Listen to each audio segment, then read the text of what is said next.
usengera ugende. Can I pray for you? Soka kuri we. Come out of him. Soka kuri we. Come out of him. Soka kuri we. Come out of him. Soka kuri we. Fatana. Get joined. They wants to get joined. They wants to get joined. Just open up.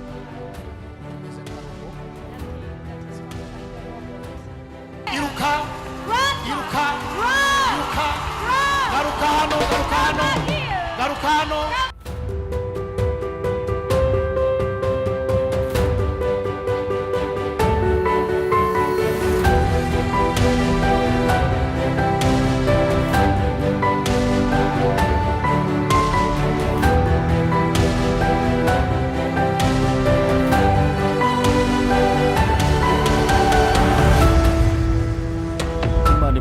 Mu izina rya Yesu Kristo w'i Nazareti, ku muntu wese ufashe umwanya mwiza aba akurikiye TV7 muri aka kanya kugira ngo tumugezeho ijambo ry'Imana nkuko musanzwe mudukurikira buri munsi kuwa kabiri no kuwa gatandatu. Uyu munsi rero niwo munsi wacu wo kugira ngo tukugezeho ijambo ry'Imana, imbaraga zibohora mu izina rya Yesu. Rero turashaka kugira ngo dufate uyu mwanya, wowe aho uherereye hose, wageze mu rugo cyangwa se uri mu kazi cyangwa se harawo wasuye ukaba ukurikiranye ikiganiro imbaraga zibohora. Imana ibaha umugisha kandi Imana ibagirire neza, kandi uko kwifuza kwawe kose nicyo wifuza Yesu abasha gukorera, abigukorere mu izina rya Yesu. Hari ibyifuzo biba bitandukanye, icyo waba ufite si cyo undi afite, icyo mfite si cyo undi afite, kandi twese Yesu adufitiye igisubizo. Izina ry'Imana rero rishimwe kandi rihimbazwe. Muri aka kanya reka tubanze dusenga Imana kandi tubashe kwiyegereza imitima yacu Imana, maze ijambo ribone aho rimanukira mu mbaraga z'umwuka wera. Reka dusenge. Mana ishobora byose, mu izina rya Yesu ndagushimiye ku buri wese ugiye kureba no kumva ubutumwa bwiza muri aka kanya. Imbaraga zibohora abari hano hafi na kure, abadukurikiranye kuri Facebook, abadukurikiranye live none kuri TV7, ubaho umugisha Mwami, maze buri wese agira ijambo ararana kugira ngo icyo yifuza akibone binyuze mu ijambo ryawe. Ndakwizeye kuko uri buhaze imitima yacu, mwigisha n'umwigisha bose, n'umwigishwa bose tugaburirwa imbere yawe kandi tubone imigabane idukwiriye. Ndabigushimiye kuko ari we Imana ibikoze mu izina rya Yesu, amen. Rero muri aka kanya reka dusome ijambo ry'Imana. Dusomye ijambo riri hano mu butumwa bwiza bwanditswe na Luka ibice 5. Ubutumwa bwiza bwanditswe na Luka ibice 5. Reka duhere ku murongo waho wa 12. Duhere ku murongo wa 12 twumve icyo ijambo ry'Imana ribasha kutubwira muri aka kanya. Ijambo ry'Imana dusoma mu butumwa bwiza bwanditswe na Luka igice cya 5 umurongo wa 12, turagera ku murongo waho wa 13. Reka dusome mu izina rya Yesu. Bibiliya ijambo ry'Imana riravuga ngo, bukeye ubwo Yesu yarari mu mudugudu, haza umuntu urwaye ibibembe byinshi. Abonye Yesu yikubita hasi yubamye, aramwinginga ati, databuja, washaka wabasha kunkiza. Yesu arambura ukuboko amukoraho ati, ndabishaka, kira. Muri ako kanya indwara y'imuvamo, amen. Reka dusomye ku murongo wa 5, ibice 5 umurongo wa 5, mbere yuko tumanuka hariya hasi. Simoni aramusubiza ati, databuja, twakesheje ijoro ryose dukora cyane, nyamara ntacyo twafashe, ariko kuko ubivuze reka nzijugunye. Babikoze bafata ifi nyinshi cyane, ndetse inshundura zabo zendaga gucika. barembuza bagenzi babo bari mu bundi bwato ngo baze babatabare. Baraza buzuza amato yombi bituma yenda kurengerwa. Amen. Iyo usomye ijambo ry'Imana mu gitabo cya Yobu ibice 12:15, hari ijambo rivuga ngo YIMANA amazi agakama ariko yayatanga akubika isi. YIMANA amazi agakama ariko yayatanga akubika isi. Iyo tuvuze ijambo rivuga ngo YIMANA amazi agakama, ushobora kuba mu buzima udafite kirengera, ukaba mu buzima udafite umutabazi, ukaba mu buzima udafite ubasha kugira icyo akora kuri wowe, ndetse ukisanga nkaho uri ku isi wenyine wirwanaho. Ariko ndashaka kukubwira igisubizo cyawe kirahari mu izina rya Yesu. Uyu mugabo aho twasomye Yesu yagiriye neza, ntabwo we yarafite ibyiringiro ko Yesu yamugirira imbabazi. Kubwira Yesu ngo databuja washaka, bisobanuye ngo kubera ko bari barahahamuye, bari bahahamutse ko Abanyamibembe nta muntu ujya ubareba, nta muntu ujya ubagirira imbabazi, nta muntu ujya ubagirira impuhwe, nta muntu ujya ubareba.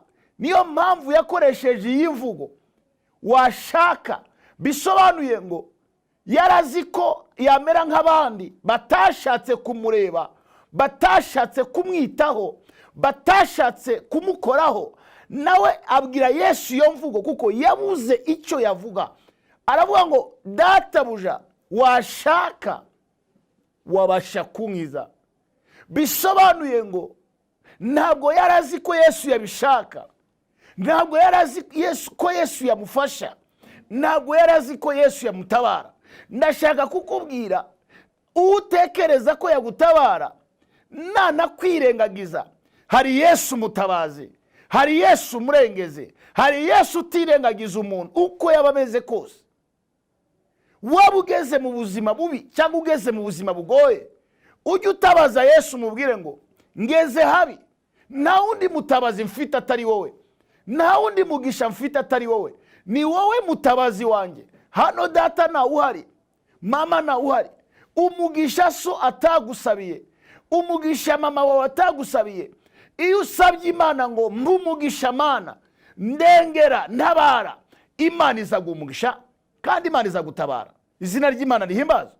Ndashaka kukubwira ngo mu ijuru hari Imana itabara, mu ijuru hari Imana ihindura amateka, mu ijuru hari Imana yita ku bababaye, hari Imana yita ku bababaye. Yesu amanuka ku nyanja, umugabo witwa Petero yarafite umubabaro, yarafite agahinda, akesha ijoro ryose ntacyo yabonye. Yesu amusangaho, Petero yihebye, adafite ibyiringiro, mugabo muzima kurara ijoro ryose, akaba asohotse mu mazi, habe n'agafi kamwe yafashe, agira umubabaro mwinshi. Ariko muri uwo mubabaro Yesu niho yamusanze. Wibuke uyu yari umucuruzi, yacuruzaga amafi. Uyu nawe yari umurwayi, n'abantu babiri batandukanye, kandi buri wese afite umubabaro ku giti cye. Umwe afite umubabaro kubera ko arwaye, mwami wabasha, washaka, wabasha kunkiza. Undi nawe ari mu gahinda, Mana business irapfuye, nyesheje ijoro ryose ntacyo mbonye, none ndaza kubuwande, ndataha mu rugo abana mbagaburira iki, biragenda gute? Mugiye nawe afite ako gahinda, Yesu abarahasesekaye. Nakuzaniye inkuru nziza, Yesu agiye gusesekara ahantu uri mu izina rya Yesu. Yesu aragusanga aho uri, nawe waba ufite ikibazo kimeze gute, dore Yesu agiye kuhasesekara. Turi mu byumweru 3 by'intsinzi. Nawe niba waratangiranye natwe kuwa gatatu, muri ibyumweru 3 niba ubisenganya umutima, ukaba utagerageza umutima ngo ubishyiremo logike n'ibindi, ukaba ushikamisha umutima ku Mana, ugiye kubona intsinzi ya Yesu. Ugiye kubona intsinzi ya Yesu. Ibyo ndabikubwiye, ugiye kubona intsinzi ya Yesu. Ugiye kubona intsinzi ya Yesu. Urayibona? Urayibona? Aba bose bari bafite umwe afite umubabaro kubera uburwayi bwamubayeho akaramata, undi afite umubabaro bizinesi ye yakesheje ijoro ryose ntacyo yafashe, kandi bombi bakeneye igisubizo ku mugabo witwa Yesu. Bose barashaka igisubizo ku mugabo witwa Yesu. None ibaze, umurwayi arashaka igisubizo, wagiye kurangura biramucika ntiyabona igisubizo, ariko bose Yesu abafite igisubizo. Umwe abwira Yesu, kandi bose ni igice kimwe. Umwe yakesheje ijoro ntacyo yabonye, undi nawe abwiye Yesu ngo washaka wabasha kunkiza. Bombi bakeneye igisubizo.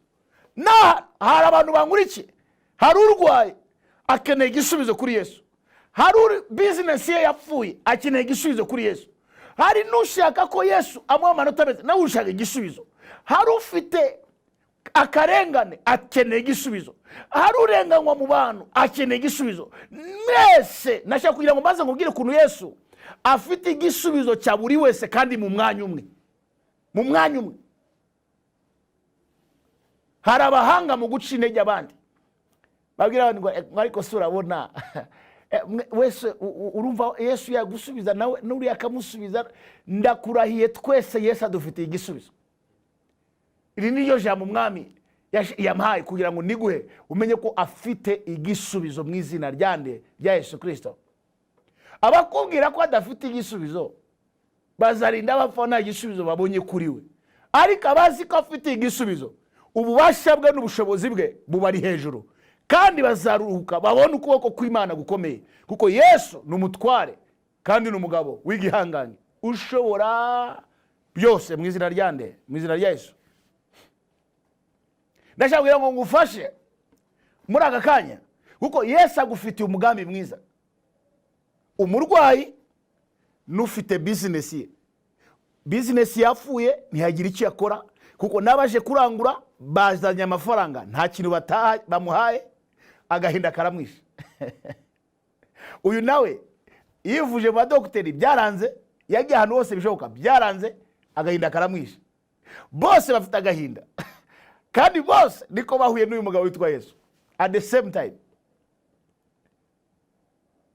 Imana ishimwe cyane. Ndashaka kukubwira nonaha, Yesu agufitiye igisubizo. Yesu agufitiye igisubizo. Aho ubona bidashoboka niyo agaragariza ubuhanga bwo kugaragaza gushobora kwe. Aho ubona inzira zafunze niho agaragariza ubuhanga bwo kugaragaza ko afite inzira nyinshi. Imana ishimwe cyane. Mwami washaka wabasha kunkiza. Yesu aramusubiza ako kanya. Na yandi magambo Yesu yavuganye nawe, kuko yabonaga ikibazo afite. Bibiliya ngo arambura ukuboko kwe hejuru y'ufite uburwayi, arambura ukuboko kwe hejuru y'ufite uburwayi, ahita avuga ako kanya ngo ndabishaka kira. Oh my goodness. Icyama Yesu akabishaka uyu mugoroba, iyo kanseri diabete bikakusohokamo. Icyama Yesu akabishaka nonaha, ubwo buzima ubayemo bugahinduka. Icyama Yesu akabishaka nonaha, business yawe ikazuka. Icyama Yesu akabishaka nonaha, izina ryawe rikongera rikamamara. Yesu akabishaka. Yesu akabishaka. Yesu akabishaka. Petero Yesu aramubwira ngo Petero ufite agahinda ye. Petero Yesu aramubwira ngo shira inshundura zawe mu bwato tugende. Buryo umuntu wihebye niyo umubwira amagambo y'Imana ntago yizera uko bikwiriye, kandi si wowe wa mbere, ntago ari wowe. ariko nta na kimwe ntabwo bibuza Imana gusohoza ikiba yagambiriye. Ntabwo bibuza Imana, ntabwo bibuza Imana, ntabwo bibuza Imana, ntabwo bibuza Imana gusohoza icyo Yesu aba yagambiriye. Petro, jugunya inshundura zawe mu bwato tugende. Iryo ni ihurizo rikomeye. Umuntu wamaze kurata akazi yagiye gusaba inshuro zirenga 5 kumubwira ngo ongera ujye kudepoza.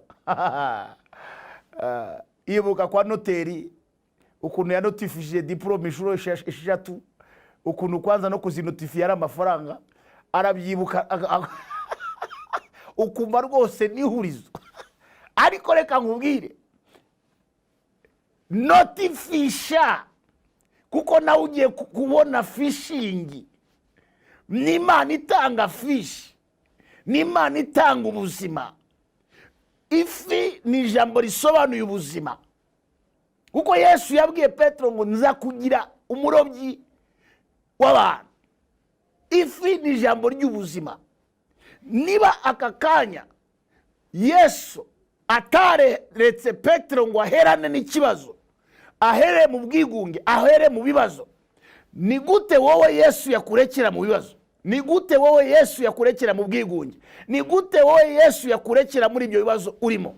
Ntabwo bishoboka.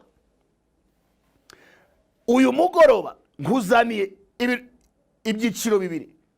Ushobora kuba washatse uko wexpandinga bikanga, uragerageza pe, aho kubona igisubizo ukabona ibintu byose bigenda bipfa. Aho kugira ngo nawe utangire ubone wishimire kugira neza kwiterambere ryawe, bikanga, byose bikanga. Ariko nubwo ubona ko byanze, mu ijuru hari Imana ishobora byose. Imana igufitiye igisubizo. Waba urwaye, Yesu arashaka gukiza ubuzima bwawe. Byaba byanze, ukajya Dubai bikanga, ukajya mu Bushinwa bikanga, ugakesha ijoro uri ku isoko ucuruza mu bandi, ugataha ntacyo ufite, Yesu agufitiye igisubizo. Waba waragiye kudepoza inshuro zirenga 10, ukanotifisha mu bandi, wiringiye ko bagutoranya, ukagarukira muri interview, ukayikora, ukagarukira akazu kakabura, ugacika intege ukiheba. Uyu mugoroba nakuzaniye inkuru nziza.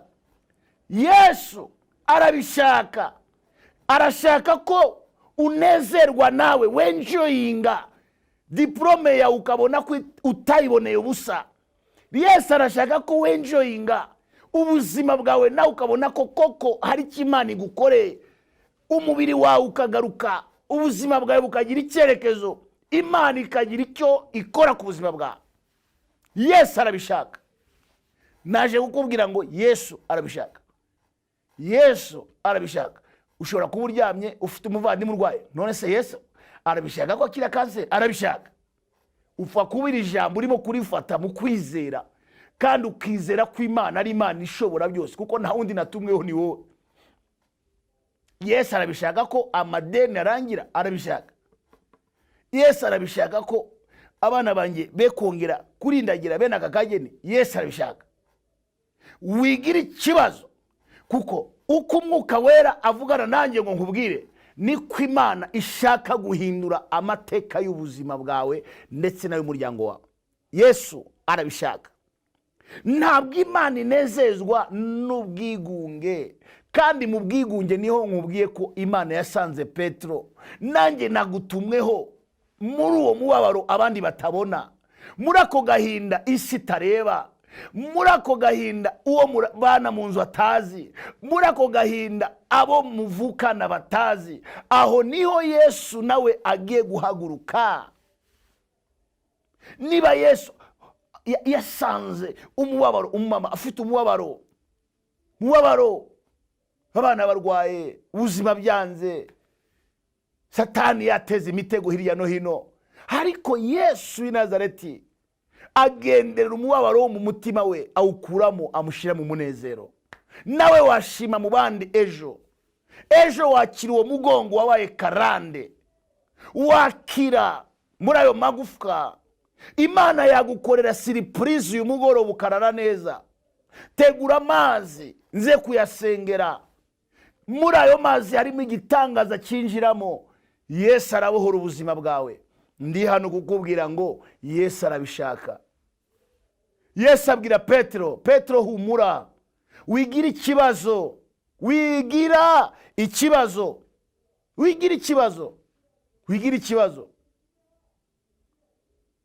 cyo kujya imuhengeri no kujya kuroba. Petero abwira Yesu, twakeshe ijoro ryose. Dore uko abantu benshi bakunda gushiraho ibyo babanje guhura nabyo imbere, kugira ngo yerekane ko icyo agiye kujyamo kidashoboka. Burya wowe ufite n'uwo watumiye kugira ngo aze tumusengere, ariko akabanza kukwereka ko bidashoboka. Ngo urumva twe kurusha n'umukozi w'Imana, urumva twabanje kujya hano tukajyana hariya, urumva hose byaranze, zase urareba urumva. Reka complain zawe, izera Imana, urabona ubwiza bw'Imana. Izere Yesu, urabona ubwiza bw'Imana. Ni Imana idahemuka, ni Imana itahinduka, ni Imana ikora imirimo, ni Imana ishobora byose, ni Imana iri hejuru ya buri kintu cyose. Ntikangwa n'amagambo bakubwiye, ntikangwa n'inzandiko bakwandikiye, ntikangwa n'iminsi baguhaye, ntikangwa n'uburwayi ufite, ntikangwa n'ubwo bumuga, ntikangwa n'amagambo ashaririye bakubwiye. Oya, inezezwa n'umutima uyizera gusa. Inezezwa n'umutima uyizera gusa. Ntabwo Imana yirengagiza uwo mutima. Niyo mpamvu ushaka kukubwira ngo kwiheba kubera ko hari cyakubayeho nibyo ni ubumuntu. Umuntu arababara iyo ashatse kugera ku kintu ntakigereho, akababara. Iyo agiye kwivuza kugira ngo akire, bakagutangaho amafaranga ariko ntukire, barababara. Bakajyana mu Buhinde, bakajyana partout, ariko ibyo bagerageje cyose nta na kimwe. Ndashaka kukubwira inkuru nziza y'agakiza. Yesu arabishaka. Urwo rugendo utegura ntago ruzapfa ubusa. Yesu araruguheramo umugisha. Ni ijambo gusa. Kugenda bwa mbere ukagaruka, wasubira ugasubirana ijambo. Iri jambo nurifata ari ijambo Imana imzanye ku bwawe. Ijambo gusa. Yesu arabishaka. Ijambo. Urabona ubwiza bw'Imana, urabona agakiza k'Imana, urabona gutabara kw'Imana. Reka twinjire mu giterane, twakire no kumva ibyo Imana ikora. Twinjire mu giterane gatoya, urebe abo Yesu yabishatse bahita babona igisubizo cyabo. Amen.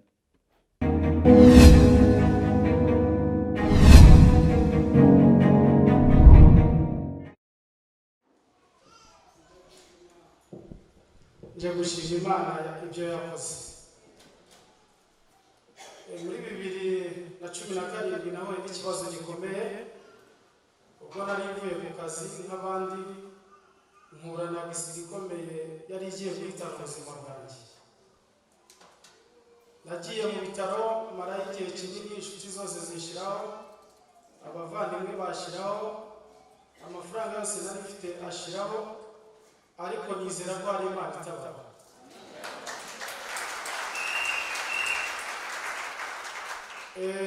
Haje promosiyo yo kubaga abantu badafite ubushobozi ya AMIWIKE, bahita bantegeka imbago ko nagenderaga mu kagare, bampa transferi ya CH. Ndavuga nti jyewe ntabwo nshobora kujya CH kuko ndabizi jyewe nsengera mu bacunguwe, umushumba wanjye ndabizi ko afite imbaraga zirenze iz'abaganga.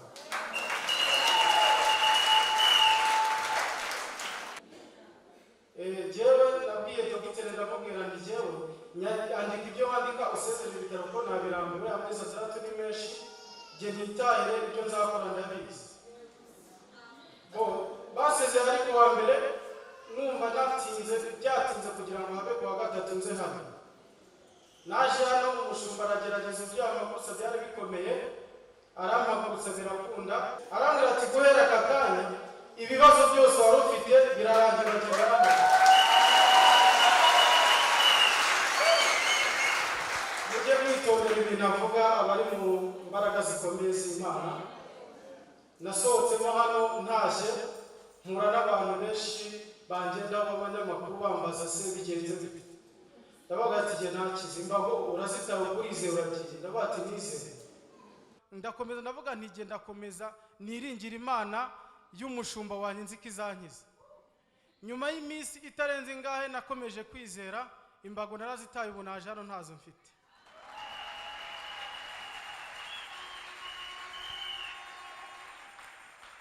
Shitani yakomeje kungendaho ndacyashima, reka mvuga ka kantu gatoya mwihangane. Ikomeje kungendaho nari mfite madamu twari tutarabyarana, abaturanyi b'abagome shitani ikoreramo baramubwira turiya muntu ugendera ku mbago kuzi ko yari afite amafaranga akaba yarashize, ubu ngubu urabona azakumarira iki?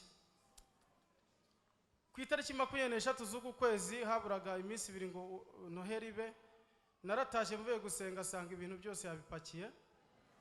Sigariraho nicara ku ntebe yasize muri saro, ndicara ndarira mbura icyo nakora. Ninkurura njya mu ingarane yari iri munsi y'urugo, nkurura ikarito ndaza ndaryama n'uyo ndyamaho, ariko ndashima Imana ko izantabara.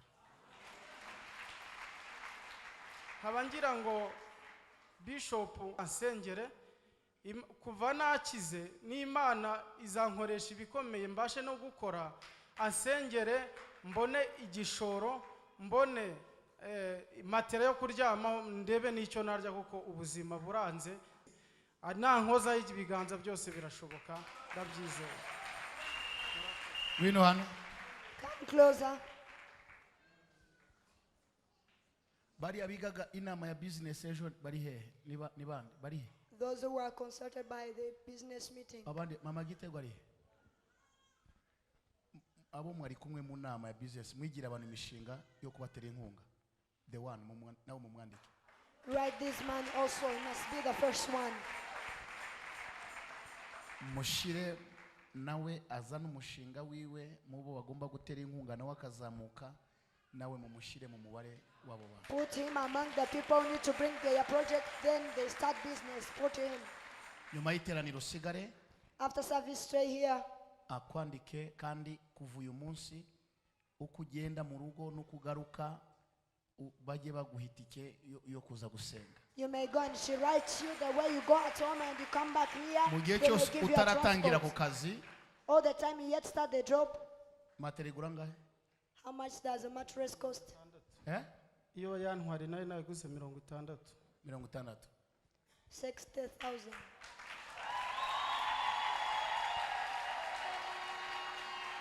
Ugenda uyigure, asigaye ujye utega uze wongera ugure matera nshyashya. Yatwaye ishaje ugenda ugure nshyashya. She took an old one, but she's going to buy a new mattress. Dukomere Yesu acha amashyi. Put menshi. it together for Jesus.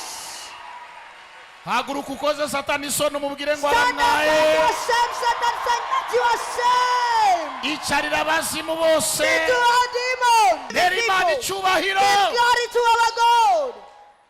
Waravunitse. You are broken your leg. Bagushira agatebe hariya. Icara hariya kuri ka gatebe. Sit on that chair. Ndagusengera. I'm going to pray for you. Icyo kintu kirakuvaho. That thing is going to get out of your Urataha life. wabohotse. You are going to go home delivered. Urataha wakize. You are going home healingly. Mu izina rya Yesu. In the name of N'ibyuma Jesus. bikuriho. Is it N'ibyuma bikuriho. metals on you? What Kizamure is turebe. it? Rise it and we see. Oh my God. Mana yanje. Oh my God. Mana yanje. Nigituma utambuka.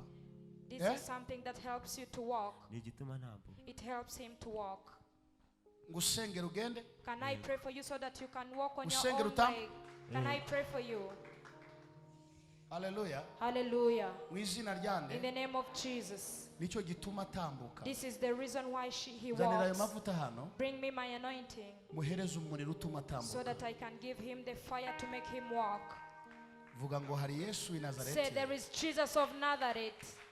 muri jewe harimo imbaraga zibohora Say inside of me there is power that mwami delivers. Yesu yampaye King Jesus has given mwami me. Yesu Lord Jesus, ndagushimiye I thank you. hejuru y'ibyuma Above the metals, hejuru y'ibyo yashizweho above of what they put on hari him, imbaraga zawe there is your power. ndekuye umuriro ukiza I release the fire to heal. ndekuye umuriro ukiza I release healing fire. ndekuye umuriro I ukiza release healing fire. ndekuye umuriro I ukiza release healing fire. mu izina rya In the Yesu name of Jesus. soka kuri we Come out of him. soka kuri we Come out of him. soka kuri we Come out of him. soka kuri we Come out of him. soka kuri we Come out of him. soka kuri we Come out of him. soka kuri we Come out of him. soka kuri we Come out of mu him. izina rya In Yesu the name of Jesus. fatana Get amagufwa joined. fatane The bonds to get joined. amagufwa The fatane bonds to get joined. amagufwa fatane Get joined, you mu bonds. izina rya Yesu In the name of Jesus. amen Amen. kuramo Put it off.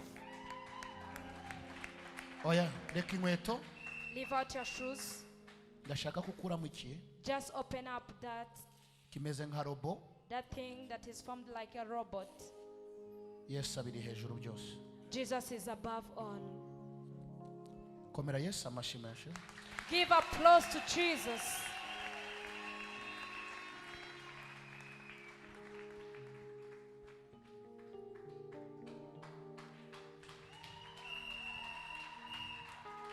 mu izina rya Yesu In the name of mu Jesus. izina rya In Yesu the name of Jesus. mu izina rya In the Yesu name of Jesus. ubuzima bwawe Your life. ishizemo amavuta hose I anointed it, all of ubohoke it. mu izina Be rya Yesu delivered in the name of Jesus. haguruka Rise up.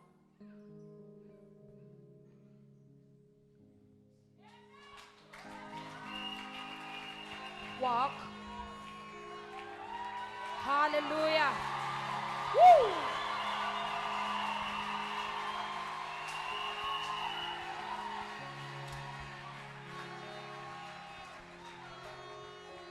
tambuka hariya Walk all over this space.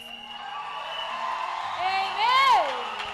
komeza komeza komeza Keep on walking. komeza Just keep on garuka walking. hano garuka Come hano back, come back. ihute ihute Be quick.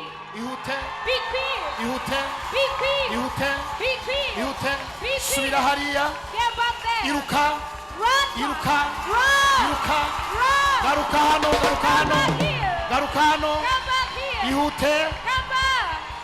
haguruka ukomere Yesu amashyi Come back. Give applause to Jesus.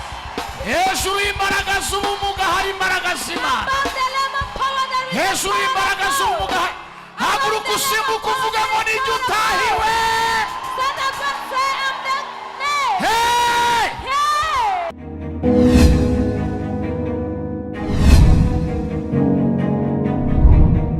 Imana igumugisha we wabanye natwe kandi Imana ishimwe kubo yakore imirimo itandukanye bo mu gihugu no hanze yacyo Yesu arabishaka Yesu arabishaka Yesu arabishaka wabonye abantu bari bafite ibibazo bikomeye Yesu akabakiza ingorane zikomeye Yesu akababohora niba Yesu yabashije gukorera bariya ibyo mbega wowe yananirwa iki niba Yesu yabashije gukiza abo warebesheje amaso kuri wowe yananirwa iki ni ngombwa kugira ngo Imana ikwiyereke kandi igaragaze icyubahiro cyayo kuri wowe birashoboka ko bakwimye nkuko twasomye ijambo rivuga ngo YIMANA amazi AGAKAMA ariko yatanga kubikisi ushobora kubura amafaranga ariko sukuvuga ngo yaragucitse burundu ushobora kubura akazi ariko ntabwo kagucitse burundu ushobora kuba watinze kubyara ariko ntabwo byagucitse burundu ushobora kuba uburwayi ariko ntabwo uzapfa burundu ushobora kuba ukennye ariko gukena si ingeso ntabwo biza kugumaho burundu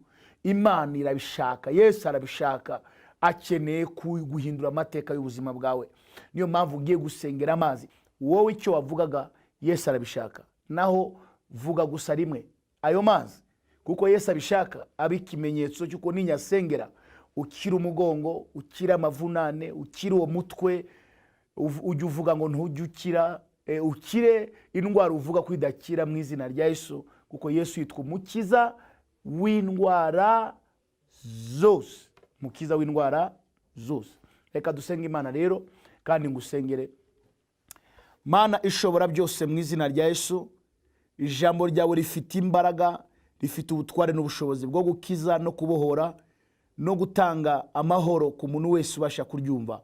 Ndagushimiye ibyo wakoreye abo babonye bakize imigongo, bakize uburwayi, bakize mu nda, bakize ahantu hatandukanye, wabaye Imana.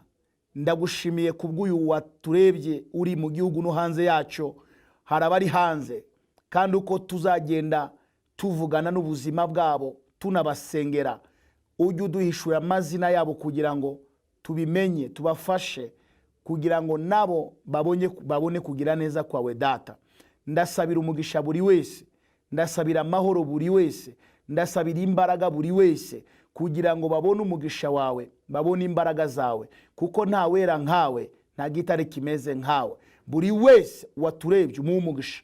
Ndasabira amazi umugisha, w'amazi we ndategetse wihindurize mu izina rya Yesu Kristo, wihindurize mu izina rya Yesu Kristo. Buri wese ufite aya mazi mu maboko ye, ndategetse abesheho mu mbaraga zibohora. Buri wese ufashe aya mazi abe amazi yo kubyuka no kurabagirana, n'igitangaza cyo gukira kuri aya mazi. Ndagushimiye Mana kuko bikoze mu izina rya Yesu Umukiza wacu, amen. Imana igumugisha kandi Imana ikugirereza wowe wabanye natwe, kandi wowe waje kwifatanya natwe kugira ngo tubane nona kuri TV7. Amahoro y'Imana bane namwe. Naho kuwa mbere muri the excellence, the time of excellence, kuwa mbere saa 10, kandi dukomezanye nawe gahunda yose y'icyumweru. Imana izaba yatubanye nawe. Kuwa kabiri tuzaba turi kumwe nawe hano mu Imbaraga zibohora, kuwa kabiri saa 2:30 tuzaba turi kumwe. Uzanayibona kuwa kabiri uko twakomeje gusengera abantu batandukanye, ubafite ubumuga, bababaye. Kuwa kabiri uzabibona uko dusengera abantu batandukanye, bababaye, barwaye, kandi Yesu akabakiza, akabagira neza. Rero nawe injira mu mbaraga z'intsinzi, nawe ugira intsinzi yawe. Ukinywa ayo mazi uhabwe intsinzi yo gukira, ukinywa ayo mazi ubohoke, ukinywa ayo mazi ube muzima. Nawe utarakizwa ubohoke ukire mu izina rya Yesu Kristo. Amahoro aze mu mutima wawe, kuko Kristo niwe mahoro yacu, Kristo niwe byose, kandi umugisha w'Imana ubane namwe iteka ryose, amen.